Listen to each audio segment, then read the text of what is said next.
Hello kids, how are you? Hope you all are fine. Today we are going to discuss second part of this chapter and the name of the chapter is matter around us pure? क्या हमारे चारों तरफ के पदार्थ जो उपस्थित हैं pure हैं? इसी के बारे में आज हम लोग मतलब इसी चैप्टर का पार्ट 2 आज हम लोग डिस्कस करेंगे।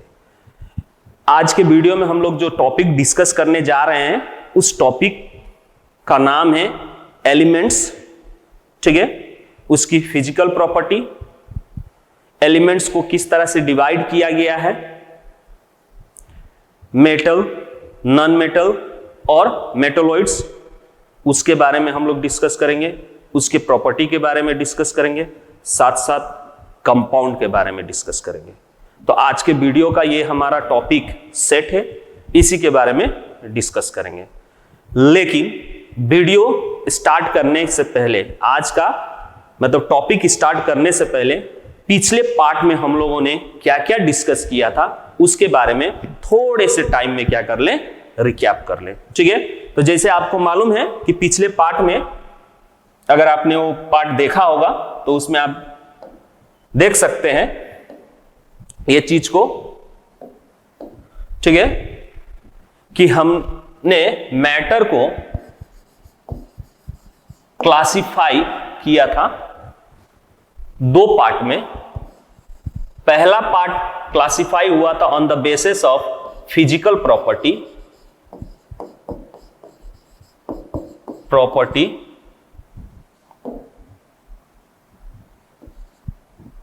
फिजिकल प्रॉपर्टी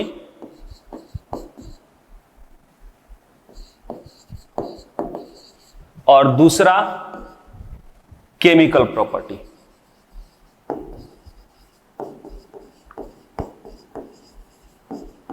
प्रॉपर्टीज, ठीक है, physical properties and chemical properties के हिसाब से इसको क्या किया गया है, क्लासिफाई किया गया है। जिसमें जो फिजिकल प्रॉपर्टीज है आप लोगों ने क्लास इसी 9th का फर्स्ट चैप्टर में उसको डिस्कस मतलब पढ़ चुके हैं आप लोग। ठीक है, जिसमें यह पाया गया था कि मैटर को फिजिकल प्रॉपर्टी के हिसाब से 3 पार्ट्स में बांटे गए थे। मैटर के 3 पार्ट्स होते हैं, सॉलिड, लिक्विड एंड गैस।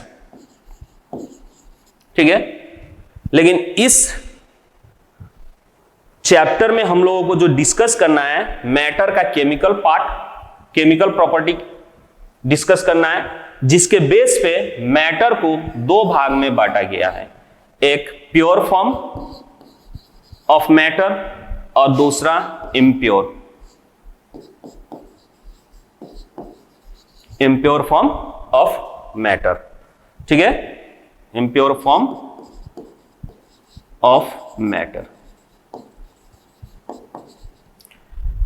अब इस चैप्टर को जब हम लोग डिस्कस करेंगे तो ये पाया गया कि प्योर जो मैटर है उसको अगेन 2 भाग में बांटा गया है। एक एलिमेंट और दूसरा कंपाउंड।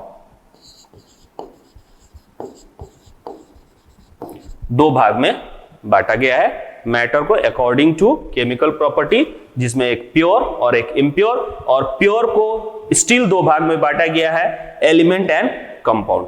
ठीक है, अब इस एलिमेंट को भी हम लोग देखें तो एलिमेंट अगेन 3 भाग में बटा हुआ है। ठीक है, अब ये एलिमेंट क्यों प्योर है, क्योंकि क्लास 9th में आप लोगों ने फर्स्ट चैप्टर में ऑलरेडी डिस्कस कर चुके हैं कि मैटर जो है टाइनी पार्टिकल से बने हैं। ठीक है, यानी कोई भी मैटर छोटे छोटे कणों से बने हुए हैं, छोटे छोटे पार्टिकल से बने हुए हैं। ठीक है, उसी पार्टिकल्स को हम लोग क्या कहते हैं, एटम कहते हैं। तो जितने भी एलिमेंट्स अगर सेम काइंड ऑफ एटम्स या कहें तो सेम काइंड ऑफ पार्टिकल से बने होते हैं उसी को हम लोग क्या कहते हैं, एलिमेंट्स कहते हैं। ठीक है, यानी कोई भी matter same kind of atom से बने हो या फिर पार्टिकल्स से बने हो, उसी को हम लोग क्या कहते हैं, एलिमेंट्स कहते हैं। ठीक है, तो जैसे इसको अगर एग्जाम्पल के तौर पे समझाना हो, ठीक है, तो जैसे मान लीजिए कि आपके पास एक मैटर है, ठीक है, ठीक है, मैटर है, जो मैटर जो है आपके पास आयरन रॉड है, तो सब लोगों ने आयरन रॉड देखा होगा, ठीक है, ये आयरन रॉड है। अब एक ही मटेरियल से बना हुआ है आयरन। अब इसका जब कंपोजिशन आप देखिएगा according to definition of matter, कि मैटर जो भी है स्मॉलेस्ट पार्टिकल से बने होते हैं, तो जब इसका कंपोजिशन देखिएगा, ठीक है, तो इस रॉड में आप क्या पाइएगा, बहुत सारे आयरन पार्टिकल्स पाइएगा। इस तरह से पार्टिकल्स जो है, ठीक है, एक दूसरे से अटैच हुए हैं, ठीक है, इस तरह से बहुत सारे इसके अंदर पार्टिकल्स आपको मिलेगा, और वो सभी पार्टिकल्स जो होंगे सिमिलर होंगे, ठीक है, वन काइंड ऑफ पार्टिकल्स होंगे, एंड दैट ऑल पार्टिकल्स को आप आयरन के पार्टिकल्स कह सकते हैं Fe, ठीक है, वैसे आयरन का फॉर्मूला होता है Fe, इसको, इस एटम को हम लोग क्या कर सकते हैं, Fe से डिनोट कर सकते हैं, ठीक है। तो इसके अंदर जितने भी चीजें ये फॉर्म हुआ है, ठीक है, वो सभी एटम्स जो है सेम काइंड्स ऑफ होते हैं, ठीक है, इसीलिए हम इसको क्या कहते हैं, एलिमेंट्स कहते हैं, ठीक है।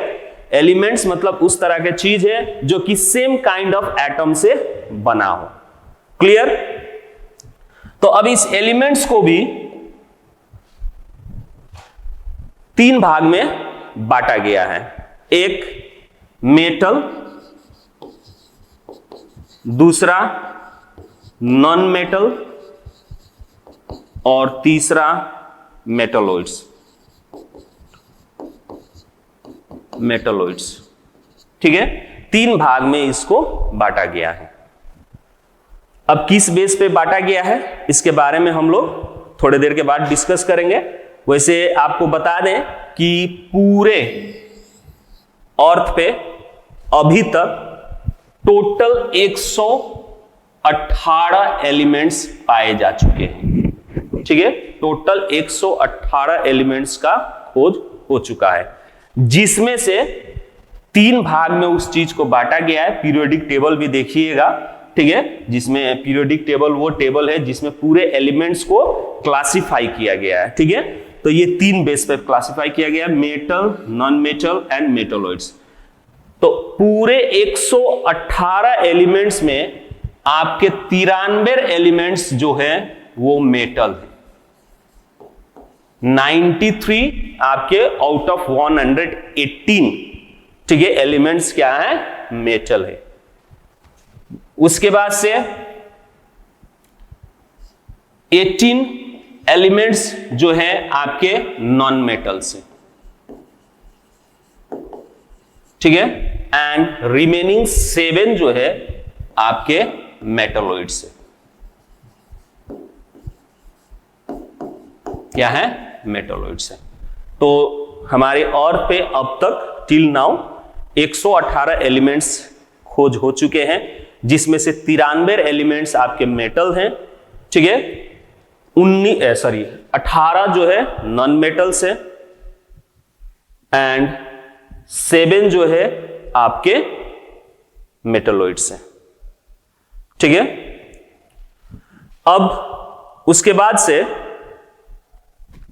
अब ये किस बेस पे मेटल्स, किस बेस पे नॉन मेटल्स और किस बेस पे मेटलॉइड्स में डिस्ट्रीब्यूट हुआ है, इसको हम लोग प्रॉपर्टी के हिसाब से समझेंगे, ठीक है। तो पिछले वीडियो में हम लोगों ने यहां तक डिस्कस किया था, ठीक है। अब आज के वीडियो में हम लोग शुरू करते हैं अपना एलिमेंट से, ठीक है, कि एक्चुअल में एलिमेंट्स है क्या और किस तरह से इसको डिस्ट्रीब्यूट किया गया है, ठीक है। तो एलिमेंट्स जो है पहले ही हम आपको बता दिए हैं कि एलिमेंट्स जो है वो मैटर है जो कि सेम काइंड ऑफ पार्टिकल से बने हुए हैं, ठीक है। जैसे आप लोग एलिमेंट में बहुत सारे एग्जाम्पल हैं, आयरन, गोल्ड, ठीक है, सिल्वर, ठीक है, उसी तरह टीन, ये सभी चीजें जो हैं आपके क्या हैं, एलिमेंट्स है। उसमें हाइट, अगर ये सब चीज जो है सॉलिड फॉर्म में है, ठीक है, गैस फॉर्म में भी आप देख पाएंगे तो हाइड्रोजन, ऑक्सीजन, ठीक है, ऑक्सीजन, नाइट्रोजन, ठीक है, बहुत सारी चीजें हैं। लिक्विड फॉर्म में भी आपका मरकरी, जिसका फॉर्मूला Hg, ब्रोमीन, Br2, ये सब जो है आपके लिक्विड फॉर्म में पाए जाते हैं। ये सभी जो है आपके क्या है, नॉन मेटल्स, एलिमेंट्स है, ठीक है, जो कि सॉलिड, लिक्विड और गैस फॉर्म में पाए जाते हैं, ठीक है। सॉलिड फॉर्म में इतना, ये जो है आपका गैस फॉर्म में, और ये दो जो है आपका किस फॉर्म में पाए जाते हैं, तो लिक्विड फॉर्म में, ठीक है। तो ये सब एग्जांपल्स ऑफ आपके क्या हो गए, एलिमेंट्स हो गए। लेकिन इसको भी बांटा गया है अकॉर्डिंग टू द प्रॉपर्टी, ठीक है, किस चीज में, तो मेटल्स में, नॉन मेटल्स में एंड मेटोलॉइड्स में। तो अब क्या क्या चीज आपके मेटल्स में आ रहे हैं, जैसे एग्जांपल यहां पे दिया है, iron, copper, gold, sodium, silver, mercury, ठीक है, ये सभी मेटल्स है, ठीक है। नॉन मेटल्स में आते हैं carbon, oxygen, sulphur, nitrogen, oxygen, ठीक है, एंड हाइड्रोजन। ये सभी आपके क्या है, नॉन मेटल्स हैं, ठीक है।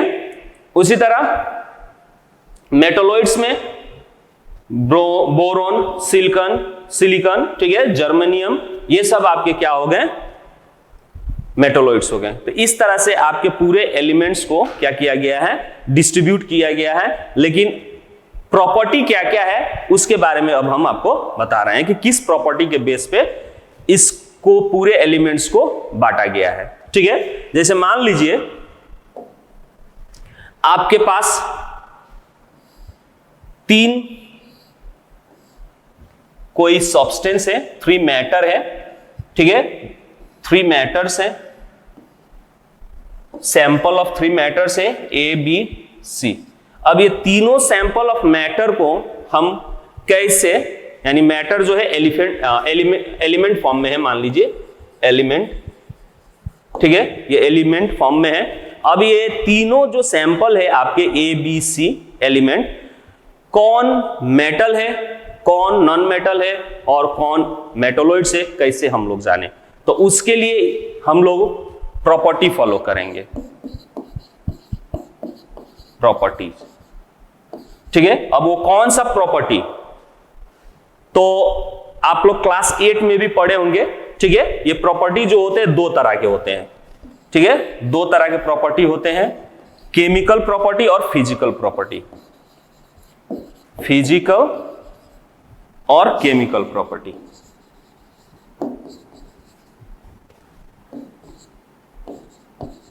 प्रॉपर्टीज, ठीक है, केमिकल और फिजिकल प्रॉपर्टीज पे डिपेंड करता है। अब क्या क्या वो प्रॉपर्टीज है, तो क्लास 8 में भी आप लोगों ने पढ़ा होगा फिजिकल प्रॉपर्टी और chemical property of metals, non metals, ठीक है, एंड मेटोलॉइड्स। तो एक एक करके हम लोग डिस्कस करते हैं, ठीक है, कि फिजिकल प्रॉपर्टी ऑफ मेटल्स क्या है। तो आप लोगों ने पढ़ा होगा कि जितने भी मैटर, ठीक है, अगर मेटल फॉर्म में होते हैं, या फिर जितने भी मैटर में आपका एलिमेंट्स, जो एलिमेंट्स रूम टेम्परेचर पे मोस्टली क्या हो, इन सॉलिड स्टेट हो, उस सभी मेटल्स होते हैं, ठीक है। पहला प्रॉपर्टी क्या है कि रूम टेम्परेचर पे जो भी एलिमेंट्स क्या होते हैं, मोस्टली क्या होते हैं, सॉलिड फॉर्म में होते हैं। जो भी एलिमेंट्स होते हैं वो मोस्टली, नॉट सभी, एक्सेप्शनल केस भी है, ठीक है। तो इसलिए यहां पे मोस्टली का शब्द यूज किया गया है कि मोस्टली जितने भी एलिमेंट्स हैं, ठीक है, at a room temperature solid form में पाए जाते हैं, उस सब मेटल कहलाते हैं। एक ये प्रॉपर्टी, जैसे एग्जांपल में देख लीजिए, आयरन, ठीक है, sodium, potassium, gold, silver, calcium, magnesium, aluminium, ये जितने भी हैं आपके क्या हैं, रूम टेम्परेचर में सॉलिड फॉर्म में पाए जाते हैं, इसीलिए ये मेटल्स हैं। उसी तरह जितने भी एलिमेंट्स रूम टेम्परेचर में गैस फॉर्म में पाए जाएं, मोस्टली गैस फॉर्म में, ठीक है, वो सब क्या होते हैं, नॉन मेटल्स होते हैं। जैसे ऑक्सीजन, नाइट्रोजन, ठीक है, क्लोरीन, फ्लोरीन, ठीक है, ये सभी जो हैं रूम टेम्परेचर पे क्या होते हैं, गैस फॉर्म में होते हैं, इसीलिए ये नॉन मेटल्स हैं। ठीक है, अब मेटोलॉइड्स क्या होते हैं, तो इनके बीच में होते हैं, दोनों प्रॉपर्टी शो करते हैं। अभी और हम लोग प्रॉपर्टी डिस्कस करते हैं, तो कुछ मेटल्स ये दोनों प्रॉपर्टी शो करते हैं, उसी को हम लोग मेटोलॉइड्स कहते हैं। ठीक है, तो पहला हम लोग जो मैटर चाहे एलिमेंट रूम टेम्परेचर पे सॉलिड फॉर्म में हो, ठीक है, उसको हम लोग क्या कहते हैं, मेटल कहते हैं मोस्टली। एक्सेप्शनल केस इसमें है, जैसे मरकरी। मरकरी आपका मेटल है, मरकरी आपका क्या है, Hg मेटल है, लेकिन यह रूम टेम्परेचर में सॉलिड फॉर्म में नहीं पाया जाता है, it's found in liquid state. ठीक है, लिक्विड स्टेट में पाया जाता है। उसी तरह आपका जो एलिमेंट रूम टेम्परेचर पे मोस्टली गैसेस फॉर्म में हो, उसको हम लोग क्या कहते हैं, नॉन मेटल्स कहते हैं। ठीक है, एग्जाम्पल में हाइड्रोजन, ऑक्सीजन, क्लोरीन, फ्लोरीन, ठीक है, ये सब आपके क्या हैं, नॉन मेटल्स है। उसी तरह नेक्स्ट प्रॉपर्टी, जितने भी मेटल्स होते हैं उनका सरफेस जो होता है लस्टर, यानी अपीयरेंस जो होता है लस्टर होता है, that means shining appearance, they show shiny appearance, they have a lustre property. जितने भी मेटल्स होते हैं they have a lustre property, that means shining in nature. ठीक है, तो जितने भी मेटल्स होते हैं वो थोड़ा सा भी अगर उसके सरफेस को आप ऐसे रगड़ दें, रब कर दें, तो वो क्या करने लगते हैं, चमकने लगते हैं। वहीं पे जितने भी आपके नॉन मेटल्स होते हैं, क्या होते हैं, नॉन मेटल्स होते हैं, वो शाइनिंग प्रॉपर्टी क्या नहीं करते, शो नहीं करते, they are not in lustre nature. ठीक है, डल नेचर के होते हैं। ठीक है, लेकिन इसमें भी आपका क्या है, एक्सेप्शनल केस है, जैसे डायमंड। एक्चुअली डायमंड जो है कार्बन का एलोट्रॉप्स है। अब what is the meaning of allotropes? Allotropes जो होते हैं एक तरह से वो सब्सटेंस होते हैं जो कि क्या होते हैं, एक सेम काइंड ऑफ एलिमेंट से मिल के बने होते हैं। ठीक है, huge amount of, large amount of, या फिर कहे तो बल्क अमाउंट ऑफ एलिमेंट्स का कंबाइन होके वो क्या बनता है, नया सब्सटेंस। फिजिकली उनका जो स्ट्रक्चर जो होता है, ठीक है, एक तरह का ऐसा स्ट्रक्चर क्रिएट करता है जिसके कारण उनका फिजिकल प्रॉपर्टी क्या हो जाता है, चेंज हो जाता है, लेकिन केमिकल प्रॉपर्टी सेम होते हैं। एलोट्रॉप्स के केमिकल प्रॉपर्टी सेम होते हैं, लेकिन फिजिकल प्रॉपर्टी उन लोगों का क्या हो जाता है, अरेंजमेंट के कारण अलग हो जाता है। ठीक है, तो उसी तरह डायमंड जो है कार्बन का क्या है, एलोट्रॉप्स है, लेकिन वो डायमंड जो कि सबसे ज्यादा क्या होता है, लस्टर इन नेचर होता है, लेकिन है नॉन मेटल। ठीक है, तो आप लोग समझ गए कि जितने भी मेटल्स होते हैं उनकी प्रॉपर्टी क्या होती है, यानी वो सब्सटेंस हमेशा क्या करते हैं, लस्टर शो करते हैं, यानी वो लस्टर इन नेचर का होते हैं। लेकिन नॉन मेटल जस्ट ऑपोजिट, वो लस्टर इन नेचर नहीं रहता है। ठीक है, लेकिन उसमें एक एक्सेप्शनल केस डायमंड हो गया। उसी तरह तीसरा प्रॉपर्टी, मेटल जितने भी होते हैं डक्टाइल इन नेचर होते हैं। ठीक है, आप लोग पढ़े होंगे, ductile means ductility property metal show करता है, दैट मींस उसको आप जितना पतला हो उतने पतले में क्या कर सकते हैं, पतले से पतले वायर में उसको क्या कर सकते हैं, रन कर सकते हैं आप। ठीक है, उसमें से पतला वायर आप निकाल सकते हैं बिना टूटे। ठीक है, वो एकदम पतला थीन, ठीक है, आप उससे क्या कर सकते हैं, वायर ड्रॉन कर सकते हैं, जितने भी मेटल्स होते हैं। तो इसीलिए मेटल जो है डक्टिलिटी प्रॉपर्टी शो करता है, लेकिन आपका नॉन मेटल जो है प्रॉपर्टी शो नहीं करता है डक्टिलिटी। ठीक है, अगर उसको पतला करने की कोशिश करे, पीटने की कोशिश करे, तो वो क्या हो जाता है, ब्रिटल इन नेचर होता है, यानी पाउडर में चेंज हो जाता है। ठीक है, चूर चूर हो जाता है, उसको पीटने पे, हैमर करने पे चूर चूर हो जाता है। ठीक है, उसी तरह जितने भी मेटल्स हैं, ठीक है, उस मेटल को अगर आप क्या कीजिएगा, हैमर से पीटिएगा तो वो थीन से थीन क्या हो जाएंगे, पतले सीट में चेंज हो जाएंगे, बहुत ही थीन पतले सीट में चेंज हो जाएंगे। That property is known as malleability property. ठीक है, तो इसीलिए जितने भी मेटल्स होते हैं वो सब मेलाबल इन नेचर होते हैं।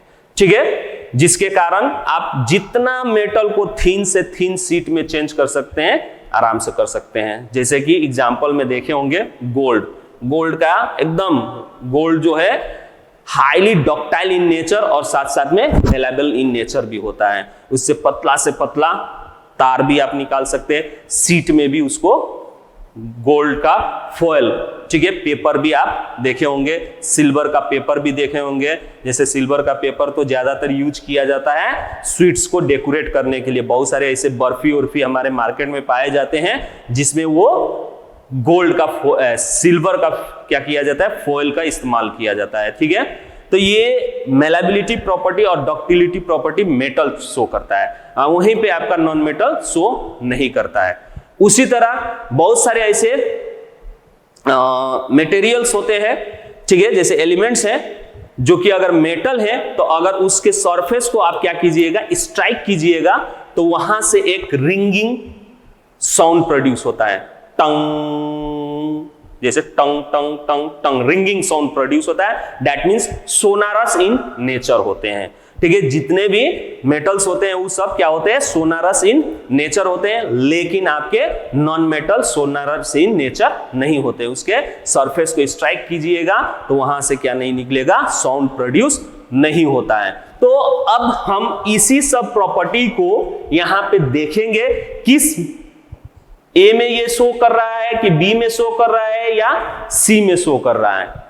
ठीक है, इस चीज को हम क्या करेंगे, देखेंगे। तो दिस प्रॉपर्टी जितने भी हमने अभी बोला, पहला अपीयरेंस यानी लॉस्टर फॉर्म या फिर रूम टेम्परेचर पे स्टेट उसका क्या होता है, ठीक है, या फिर उसको पीटते हैं हैमर से तो वो रिंगिंग साउंड प्रोड्यूस करता है कि नहीं, या फिर हैमर से पीटते हैं, ठीक है, तो वो थीन से थीन सीट में या उसमें से हम क्या पतला से पतला वायर निकाल पाते हैं कि नहीं। ठीक है, ये अगर चीज हम इन तीनों सब्सटेंस के साथ चेक करें, ठीक है, और यदि इन तीनों में से जो सब्सटेंस उस प्रॉपर्टी को शो करते हैं तो हम आसानी से कह सकते हैं कि दैट सब्सटेंस इज मेटल, और जो नहीं शो करता है वो नॉन मेटल, और जो दोनों में से कोई कोई शो करता हो, इसका भी शो करता हो उसका भी शो करता हो, तो उसको हम क्या कहेंगे, मेटलॉइड्स। ठीक है, तो यदि आपका ए जो है अगर रूम टेम्परेचर पे सॉलिड फॉर्म में है, डक्टाइल प्रॉपर्टी शो कर रहा है, ठीक है, सोनारस है, ठीक है, एक और प्रॉपर्टी है good conductor of heat and electricity, ठीक है, तो वो सब क्या होते हैं, वो यानी ए अगर वो प्रॉपर्टी शो कर रहा है तो इसको हम क्या कहेंगे, मेटल कहेंगे। क्या कहेंगे, मेटल। अगर ये जस्ट ऑपोजिट है, शो नहीं कर रहा है, जैसे ये हैमर से पीटने पे क्या हो जा रहा है, पाउडरी सब्सटेंस में चेंज हो जा रहा है, सपोज दैट बी, ठीक है, उसके बाद रूम टेम्परेचर में ये लिक्विड फॉर्म में हो रहा है, सपोज दैट, ठीक है, ये रब करने पे इसका सरफेस जो है शाइनिंग नहीं कर रहा है, सपोज दैट, मान लीजिए इसको हम थीन से थीन सीट में हैमर से पीट रहे हैं तो नहीं हो रहा है, वो क्या हो जा रहा है, पाउडर में चेंज हो जा रहा है, तो हम या फिर इसके सरफेस को स्ट्राइक कर रहे हैं, उसमें से रिंगिंग साउंड नहीं प्रोड्यूस हो रहा है, तो समझिए कि ये क्या है, नॉन मेटल है। क्या है, नॉन मेटल है। आइए सी, मान लीजिए कि कुछ मेटल का प्रॉपर्टी शो कर रहा है, सपोज दैट कुछ नॉन मेटल का प्रॉपर्टी शो कर रहा है, तो हम इस सी को क्या कहेंगे, मेटलॉइड्स कहेंगे। क्या कहेंगे, मेटलॉइड्स। ठीक है। तो इन दिस वे हम कोई भी एलिमेंट्स को उसके फिजिकल प्रॉपर्टी से क्या कर सकते हैं, डिस्टिंग्विश कर सकते हैं कि कौन मेटल है, कौन नॉन मेटल है और कौन मेटलॉइड्स है। ठीक है, तो यहां पे आप देख पा रहे होंगे प्रॉपर्टीज मेटल के। दे आर लॉस्टर, ऑलरेडी डिस्कस कर चुके हैं। They conduct heat and electricity, यानी जो एलिमेंट्स हीट भी कंडक्ट करता हो, इलेक्ट्रिसिटी भी कंडक्ट करता हो, या फिर जो एलिमेंट्स आपके क्या शो कर रहे हो, मेलेबल इन नेचर हो या फिर डक्टाइल इन नेचर हो। डक्टाइल मतलब इसमें से थीन वायर ड्रॉन कर सके, थीन वायर क्या कर सके, ड्रॉन कर सके, या मेलेबल में इसको पीट कर थीन से थीन सीट में क्या कर सके, चेंज कर सके। तो उस प्रॉपर्टी को हम लोग क्या कहते हैं, मेलेबल या फिर डक्टाइल प्रॉपर्टी कहते हैं। उसी तरह अगर किसी एलिमेंट को हम, ठीक है, उस एलिमेंट को हम क्या करें, स्ट्राइक करें, अब वो रिंगिंग साउंड प्रोड्यूस करता है, तो उसको हम क्या कहेंगे, मतलब उस नेचर को हम लोग सोनारस कहते हैं। ठीक है, उस एलिमेंट को हम क्या कहेंगे, ये सब प्रॉपर्टी अगर शो कर रहा है तो उस एलिमेंट को हम क्या कहेंगे, मेटल कहेंगे। क्या कहेंगे, मेटल कहेंगे। ठीक है, उसके साथ साथ ये जितने भी एलिमेंट्स होते हैं मेटल, ठीक है, वो क्या होते हैं, हार्ड होते हैं। अब इसमें भी एक्सेप्शनल केस है, ठीक है, सोडियम और पोटेशियम को छोड़ के बाकी जितने भी मेटल्स हैं वो मोस्टली क्या होते हैं, हार्ड होते हैं। और जितने भी मेटल्स होते हैं एट रूम टेम्परेचर क्या होते हैं, आपके सॉलिड फॉर्म में होते हैं, एक्सेप्ट मरकरी। ठीक है, तो दीज आर द प्रॉपर्टी। अब जो एलिमेंट्स ये सभी प्रॉपर्टी क्या करते हो, शो करते हो, उसको हम क्या कहेंगे, मेटल कहेंगे। ठीक है, उसी तरह नॉन मेटल का भी प्रॉपर्टी है जस्ट ऑपोजिट।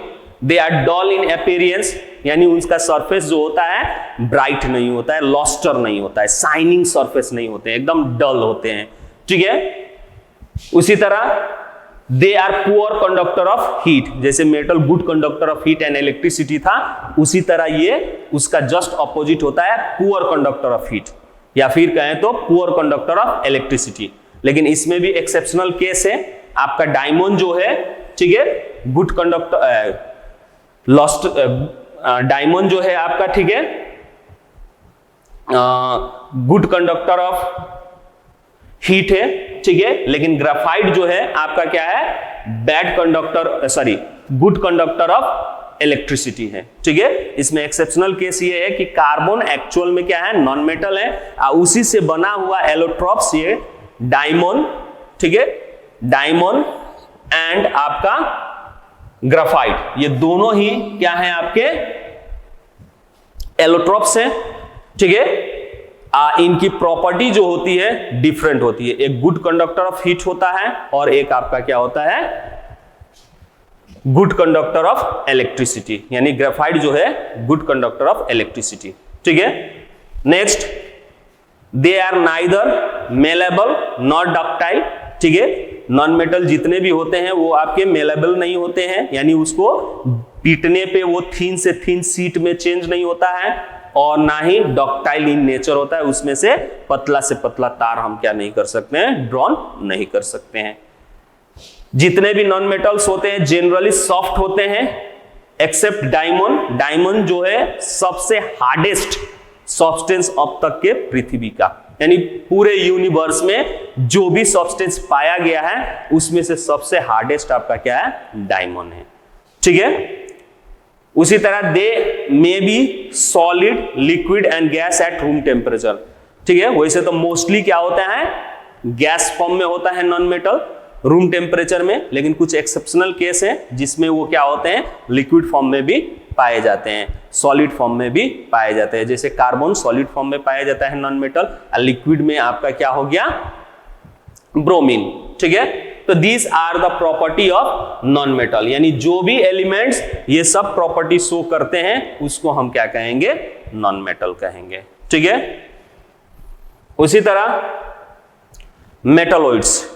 अब मेटालॉइड्स किसको कहेंगे? तो मेटालॉइड्स वो एलिमेंट्स हैं, ठीक है, जिनकी प्रॉपर्टी जो होती है मेटल और नॉन मेटल के बीच का होता है।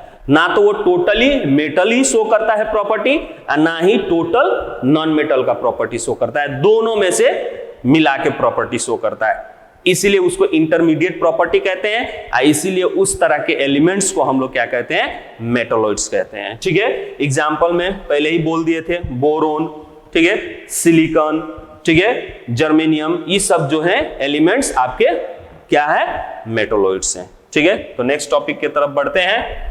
अब कंपाउंड्स। अब कंपाउंड्स किसको कहते हैं? ठीक है, तो कंपाउंड्स भी एक आपके प्योर सब्सटेंस ही है, ठीक है। कंपाउंड्स भी आपका क्या है? प्योर सब्सटेंस है। इसलिए प्योर सब्सटेंस है क्योंकि कंपाउंड इसलिए आपका प्योर सब्सटेंस है क्योंकि यहां पे आप देख पा रहे हैं मैटर, ठीक है, जिसको इम्प्योर और प्योर फॉर्म में बांटा गया है। इम्प्योर में तो प्योर फॉर्म इसलिए कहा गया है क्योंकि only one kind of atom से बना हो, एटम से बना हो, made by only one kind of atom, उसको हम लोग क्या कह रहे थे? एलिमेंट। और दूसरा है आपका, इसको हम लोग एलिमेंट कहें। अब दूसरा है कंपाउंड, जिसमें इसको भी हम प्योर कह सकते हैं। इसलिए प्योर कह सकते हैं भले ये बना हो मोर देन 2 एटम्स, मोर than 2 different atoms, different atoms, ठीक है। भले बना हो ये मोर देन 2 डिफरेंट एटम्स, लेकिन हम इसको क्या कहेंगे? प्योर ही कहेंगे। अब क्यों प्योर कहेंगे? क्योंकि मान लीजिए कोई एक एग्जांपल ले ले कंपाउंड, जैसे H2O, ये वाटर है, ठीक है, ये क्या है? आपका वाटर है, जो कि बनता है हाइड्रोजन एलिमेंट और ऑक्सीजन एलिमेंट के कंबाइन से, ये वाटर फॉर्म होता है, यानी H2O, ठीक है। अब यहां पे हाइड्रोजन का अपना प्रॉपर्टी होता है जो शो करता है, ऑक्सीजन भी अपना प्रॉपर्टी शो करता है, दोनों का अलग अलग प्रॉपर्टी है, ठीक है।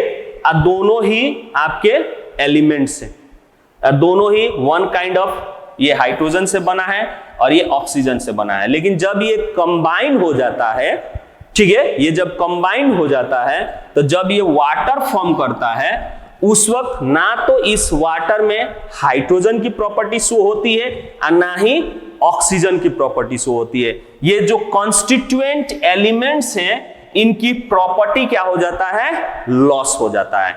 और जहां इनके कंबाइन से न्यू सब्सटेंस फॉर्म हुआ, वो एक नया प्रॉपर्टी शो करता है, ना तो हाइड्रोजन की प्रॉपर्टी शो करता है ना ही ऑक्सीजन की, वो वाटर अपना खुद का एक नया प्रॉपर्टी शो करता है। इस तरह से हम उसको, इसी कारण से हम उसको क्या कहते हैं? प्योर सब्सटेंस कहते हैं। क्योंकि अगर इम्प्योर रहेगा कोई भी चीज तो दोनों चीज की प्रॉपर्टी शो होनी चाहिए। जैसे मिला हुआ है तो हाइड्रोजन भी मिला है, ऑक्सीजन भी मिला है, तो ऑक्सीजन का भी प्रॉपर्टी शो होना चाहिए, हाइड्रोजन का भी प्रॉपर्टी शो होना चाहिए। लेकिन ऐसा नहीं होता है, वो ना तो हाइड्रोजन का प्रॉपर्टी शो करता है ना ही ऑक्सीजन का प्रॉपर्टी शो करता है, एक नया प्रॉपर्टी शो करता है, ठीक है। सिंगल प्रॉपर्टी शो करता है, एक नया प्रॉपर्टी शो करता है, ना तो हाइड्रोजन ना ही ऑक्सीजन। इसीलिए इसको हम लोग क्या कहेंगे? प्योर सब्सटेंस कहेंगे, ठीक है। तो कंपाउंड जो है प्योर होता है, even they are formed by the more than 2 different atoms, ठीक है। तो एलिमेंट्स भी आपके प्योर हैं और कंपाउंड भी आपके प्योर हैं। और कंपाउंड इसलिए प्योर है कि बना तो है डिफरेंट 2 एटम से, लेकिन वो केमिकली कंबाइन होने के कारण उसकी जो कॉन्स्टिट्यूएंट एलिमेंट्स हैं उनका प्रॉपर्टी लॉस हो जाता है, एक न्यू प्रॉपर्टी वाला कंपाउंड क्रिएट होता है, ठीक है, जो कि ना तो कॉन्स्टिट्यूएंट एलिमेंट का प्रॉपर्टी शो करता है, ठीक है, दोनों का प्रॉपर्टी शो ना करने के कारण एक नया प्रॉपर्टी शो करने के कारण उसको हम प्योर सब्सटेंस में काउंट करते हैं, ठीक है। तो इसीलिए कंपाउंड जो है आपका प्योर सब्सटेंस है। तो यहां पे कंपाउंड का डेफिनेशन आप देख सकते हैं कि compound are the substance consisting two or more different types of elements, ठीक है, दो या दो से ज्यादा टाइप ऑफ एलिमेंट से बना होता है, और वो जो बना है वो आपका क्या है, फिक्स रेशियो में है, फिक्स रेशियो में। जैसे यहां पे हम एग्जांपल दे वाटर का, तो यहां पे देखिए हाइड्रोजन का 2 रेशियो है और ऑक्सीजन का 1, ये 2:1 फिक्स रेशियो में बना हुआ है। कहीं पे भी वाटर का आप सैंपल लेके चेक कीजिएगा, चाहे कोई भी स्रोत हो, एनी सोर्स, कहीं से भी सोर्स से आप पानी लेके आइए, चाहे वो आइस को हिमालय से आइस लेके आइए, उसको क्या कीजिए, मेल्ट कीजिए, चाहे बारिश का पानी लेके आइए, चाहे किसी ओशन से पानी लेके आइए, या किसी नदी से पानी लेके आइए, या फिर शीत जो कि हम लोग क्या कहते हैं उसको, ड्यू, उसका, ठीक है, किसी भी चीज का पानी को आप क्या कीजिए, टेस्ट कीजिए, उसमें हाइड्रोजन और ऑक्सीजन का जो रेशियो होगा वो हमेशा फिक्स होगा 2:1, यानी यहां पे हाइड्रोजन और ऑक्सीजन जो कंबाइन हो रहे हैं वो हमेशा फिक्स रेशियो में कंबाइन होते हैं, ठीक है, इसलिए हम इसको कंपाउंड कहते हैं, ठीक है। अब यहां पे देखिए, जैसे यहां पे मॉलिक्यूल्स हम ऑक्सीजन का दिखाए हैं रेड कलर से, ठीक है, ये एटम, एक ऑक्सीजन एटम है, ये दूसरा ऑक्सीजन एटम है, दोनों कंबाइन होके मॉलिक्यूल बनता है O2 ऑक्सीजन का, ठीक है। अगर कहा जाए तो एक मॉलिक्यूल ऑफ ऑक्सीजन में 2 एटम होते हैं ऑक्सीजन का, और यहां पे आपका कंपाउंड फॉर्म हो रहा है H2O, ठीक है, H2O। तब यहां पे जो ये हाइड्रोजन है, ये व्हाइट कलर का हाइड्रोजन है, ये भी व्हाइट कलर का हाइड्रोजन है, और ये ऑक्सीजन है, ठीक है। तो ये दोनों कंबाइन होके एक कंपाउंड बना H2O। अब इसका केमिकल टेस्ट किया जाएगा, तो ना तो ये हाइड्रोजन का प्रॉपर्टी शो करता है जो कि हाईली फ्लेमेबल गैस होता है, ऑक्सीजन जो होता है आपका गुड सपोर्टर ऑफ बर्निंग होता है, ठीक है। तो ये दोनों ही प्रॉपर्टी अपना लूज कर देते हैं। जैसे देखे होंगे कि मोस्ट ऑफ द केसेस में ऑक्सीजन जो होता है, किसी कहीं पे अगर आग लगा हो, वहां पे ऑक्सीजन अगर मिल जाए तो वो आग और तेज हो जाता है, लेकिन हम लोग देखे हैं कि उस आग को बुझाने के लिए पानी का इस्तेमाल किया जाता है। अब यहाँ पानी में ऑलरेडी हम लोग पढ़ लिए कि ऑक्सीजन होता है, तो अगर ऑक्सीजन पानी में होता तो वो पानी आग पे डालते तो आग बुझने के बजाय और भयंकर तरीके से बढ़ता, लेकिन यहाँ पे तो बुझता है। दैट मीन्स ये साबित हो रहा है कि उस पानी में जो ऑक्सीजन था या ऑक्सीजन है उसकी प्रॉपर्टी लॉस हो चुकी है, वो सपोर्टिंग नहीं कर रहा है, ठीक है। तो इससे हम लोगों को ये साबित होता है कि जो भी कंपाउंड में कॉन्स्टिट्यूएंट एलिमेंट्स होते हैं वो एलिमेंट्स अपना प्रॉपर्टी क्या कर देते हैं, लॉस करके न्यू प्रॉपर्टी शो करते हैं, इसीलिए भी हम इसको कंपाउंड को क्या कहते हैं, प्योर सब्सटेंस कहते हैं, ठीक है। अब कंपाउंड का कैरेक्टरिस्टिक्स क्या होते हैं, तो कंपाउंड के कैरेक्टरिस्टिक्स में the property of the compound differ from those of its constituent, यानी जो कंपाउंड होते हैं जिस एलिमेंट से कंबाइन होकर बने होते हैं या फिर जिस एटम से कंबाइन होकर बने होते हैं, उन एटम का जो प्रॉपर्टी होता है उस प्रॉपर्टी से इनका कंपाउंड का प्रॉपर्टी टोटली डिफरेंट होता है। दूसरा, कंपाउंड जो भी होते हैं उसका मेल्टिंग पॉइंट और बॉइलिंग पॉइंट हमेशा क्या होता है, फिक्स होता है, ठीक है, क्योंकि वो फिक्स रेशियो में एलिमेंट के साथ कंबाइन होके बना होता है, इसीलिए उसकी प्रॉपर्टी जो मेल्टिंग पॉइंट होता है और बॉइलिंग पॉइंट होता है वो फिक्स होता है। अब यहाँ पे मेल्टिंग पॉइंट और बॉइलिंग पॉइंट आप लोग चैप्टर 1 में ऑलरेडी डिस्कस कर चुके होंगे।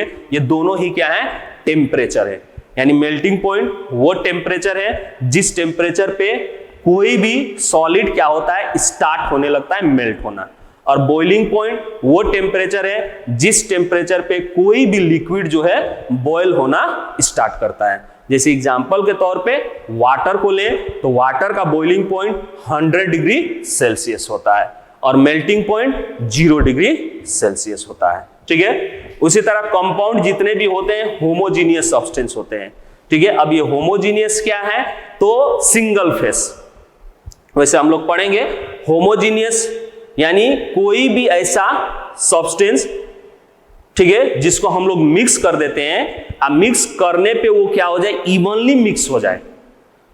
ठीक है, इवनली मिक्स होने के कारण एक सिंगल फेस की तरह दिखाई दे तो समझिए कि वो क्या है, होमोजीनियस है। तो जितने भी कंपाउंड होते हैं, जैसे वाटर देखिए, वाटर एक कंपाउंड है जिसमें आपको हाइड्रोजन भी हमने मिक्स किया था। हाइड्रोजन और ऑक्सीजन के मिक्स के कारण क्या हुआ था, वो वाटर बना था।